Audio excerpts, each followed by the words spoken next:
بسم اللہ الرحمن الرحیم۔ کیا آپ نے کبھی یہ محسوس کیا ہے قرآن کو پڑھنا تو آسان ہے مگر اس کا مطلب سمجھنا کچھ مشکل لگتا ہے۔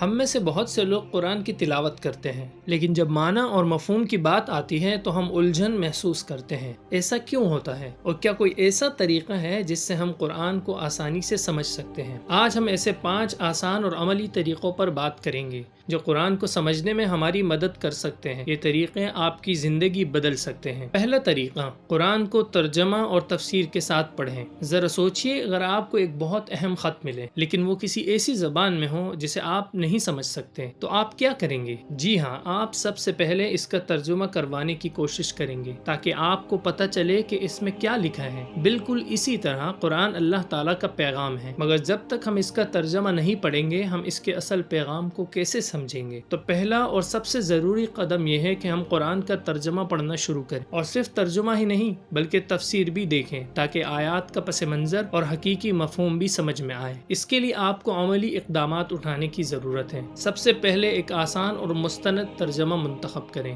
دوسرا کام، ہر دن چند آیات پڑھیں، ان کا ترجمہ دیکھیں اور غور کریں کہ اللہ تعالیٰ ہم سے کیا فرما رہے ہیں۔ اگر کوئی آیت مشکل لگے تو اس کی تفسیر پڑھیں تاکہ آپ کو مکمل مفہوم واضح ہو جائے۔ یاد رکھیں، قرآن کا ہر لفظ ایک خزانہ ہے، بس ہمیں اسے سمجھنے کے لیے صحیح طریقہ اپنانا ہوگا۔ قرآن کے سمجھنے کے لیے دوسرا سب سے اہم طریقہ، آہستہ آہستہ اور تسلسل کے ساتھ پڑھیں۔ کیا آپ نے کبھی یہ محسوس کیا ہے کہ جب ہم کسی چیز کو جلدی جلدی پڑھتے ہیں تو وہ ہمارے ذہن میں زیادہ دیر تک نہیں رہتی؟ بالکل یہی معاملہ قرآن کے ساتھ بھی ہے۔ اگر ہم صرف جلدی جلدی تلاوت کریں گے بغیر سمجھے تو اس کا اثر ہمارے دل و دماغ پر زیادہ دیر نہیں ٹھہرے گا۔ اس لیے ہمیں چاہیے کہ ہم قرآن کو آہستہ آہستہ تسلسل کے ساتھ اور تدبر کے ساتھ پڑھیں۔ اس طریقے کے عملی اقدامات کچھ اس طرح ہوں گے۔ سب سے پہلے یہ کہ روزانہ کم از کم 5 سے 10 آیات ترجمے کے ساتھ پڑھیں۔ ہر آیت کو 2 سے 3 بار دہرائیں تاکہ اس کا مفہوم آپ کے دل میں اتر جائے۔ جو باتیں سمجھ میں آئیں انہیں لکھ لیں یا دوسروں کو بتائیں، اس سے یادداشت مضبوط ہوگی، کیونکہ قرآن میں خود آتا ہے وَرَتِّلِ الْقُرْآنَ تَرْتِیلًا، قرآن کو ٹھہر ٹھہر کر پڑھو۔ تو ہمیں چاہیے کہ ہم قرآن کو جلدی جلدی ختم کرنے کے بجائے اسے آہستہ آہستہ پڑھیں تاکہ ہر لفظ کا مفہوم ہمارے دل و دماغ میں راسخ ہو جائے۔ تیسرا طریقہ یہ ہے کہ عربی زبان کے بنیادی الفاظ سیکھیں۔ کیا آپ جانتے ہیں کہ قرآن میں تقریباً 80% الفاظ بار بار دہرائے گئے ہیں؟ اگر ہم صرف 1000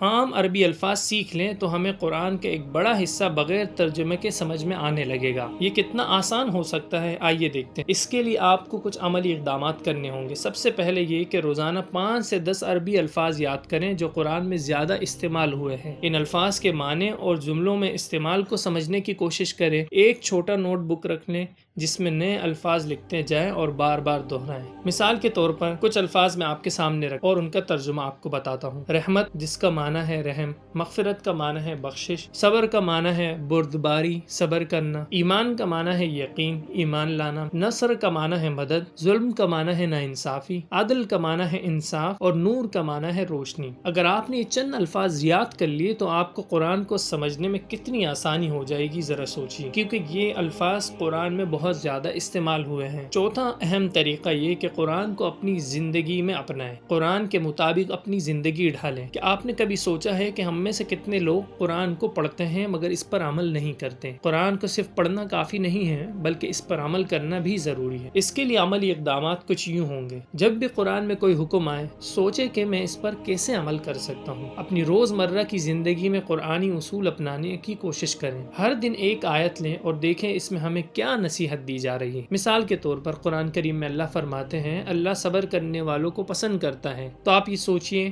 کہ میں کیسے زیادہ صبر کر سکتا ہوں؟ قرآن میں آیا ہے، قرآن کا حکم ہے نماز قائم کرو۔ تو آپ یہ سوچئے کیا میں اپنی نماز صحیح طریقے سے پڑھ رہا ہوں؟ اگر ہم قرآن کو اپنی زندگی میں نافذ کریں گے تو ہی ہمیں اس کا حقیقی فائدہ ملے گا۔ پانچواں طریقہ، قرآن کو سنیں اور غور کریں۔ کیا آپ جانتے ہیں کہ قرآن کو صرف سننے سے بھی ایمان تازہ ہو جاتا ہے؟ اگر آپ کے پاس وقت کم ہے تو قرآن کی تلاوت سننا بھی بہت فائدہ مند ہے۔ اس کے لیے عملی اقدامات کچھ یہ ہوں گے کہ روزانہ 15 سے 20 منٹ کسی اچھے قاری کی تلاوت سنیں۔ تلاوت سننے کے بعد اس کا ترجمہ اور تفسیر بھی دیکھیں۔ غور کریں کہ یہ آیت ہمارے لیے کیا پیغام دے رہی ہے، اور جو آیت دل کو چھو جائے انہیں لکھ لیں اور عمل کی نیت بھی کر لیں۔ یہ تھے وہ 5 طریقے جن سے ہم قرآن کو آسانی سے سمجھ سکتے ہیں۔ اگر ہم ان پر عمل کریں تو انشاءاللہ ہماری زندگی میں انقلاب آ سکتا ہے۔